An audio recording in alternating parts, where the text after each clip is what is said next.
curiosamente o por ares del destino logramos coincidir en que también estaba a un lado el museo del 68, que es el memorial del 68. Pudimos entrar ahí. Yo tenía muy vagamente lo que había pasado en el 68.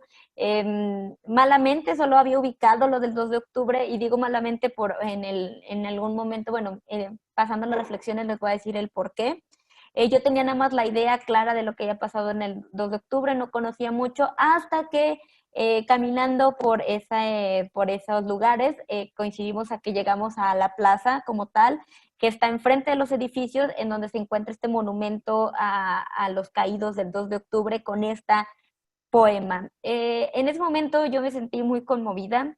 Tendría 15, 16 años a mucho, y ya empezaba a reflexionar cómo fue posible que el gobierno pudo haber callado a estudiantes, a estudiantes, a obreros, a médicos, a niños, a madres de familia, padres de familia, con una simple bengala verde cuando empezó todo. Fue, al final de cuentas, un fuego cruzado, y eso empezó a pasar por mi cabeza. Empecé a preguntarme cuántas personas no estarían en esa plaza tiradas, muchas de ellas muertas, otras personas escondiéndose entre los muertos para que no los encontraran, estudiantes tocando a las puertas de los edificios, buscando protección, estudiantes intentando salir de ahí, el ejército abriendo fuego a los edificios, los oradores intentando bajar por los elevadores y encontrándose con que ya en los elevadores estaban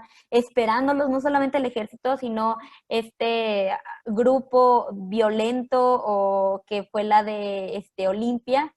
Entonces, bueno, todo eso empezó a pasar por mi cabeza, y fue a partir de ese punto en la cual decidí sumergirme más a este tema tan fascinante que es el del movimiento del 68 en México. ¿Por qué en México?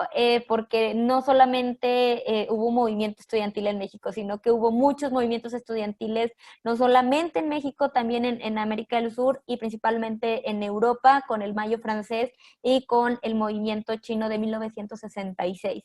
Entonces, bueno, es un parteaguas, ¿no? Y bueno, es por lo que yo les quería comentar esto, porque creo que es importante primero expresarles mi gusto el de este tema, y el por qué estoy tan feliz de estar aquí con ustedes presentando este tema. Entonces, bueno, voy a empezar también con el tema como tal, abriendo también otra vez con un poema, pero este es el de Jaime Sabines. Igual, este es nada más una breve poema, o un pequeño párrafo del poema, que dice así: Tlatelolco será mencionado en los años que vienen, como hoy hablamos de Río Blanco y Cananea. Pero esto fue peor. Aquí han matado al pueblo. No eran obreros parapetados en la huelga, eran mujeres y niños, estudiantes, jovencitos de 15 años, una muchacha que iba al cine, una criatura en el vientre de su madre.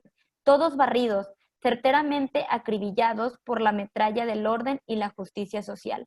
A los 3 días el ejército era la víctima de los desalmados, y el pueblo se prestaba jubiloso a celebrar las Olimpiadas que daría gloria a México.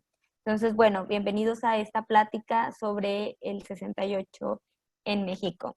Entonces, bueno, para empezar hay que ponernos en contexto. ¿Qué estaba pasando en los años 60, no solamente en México, sino de manera internacional? Y empiezo con esta frase de este historiador tan importante, Eric Hobsbawm, que nos dice que en 1968 y 1969, una ola de rebelión sacudió a los tres mundos o grandes partes de ellos, encabezado esencialmente por la nueva fuerza social de los estudiantes, cuyo número se contaba ahora por cientos de miles, incluso en los países occidentales de tamaño medio, y que pronto se convertiría en millones. Los años 60, compañeros, es muy importante para la parte histórica, porque fue un parteaguas, no, les digo, no solamente en México, sino que de manera mundial. ¿Por qué? Porque en los años 60 se dieron diferentes acontecimientos que marcaron el rumbo de la historia. Entre ellos podemos mencionar que estaba todavía en curso la guerra de Vietnam, una guerra en la cual venía ya tiempo atrás haciendo marchas. También se había presentado la muerte de Martin Luther King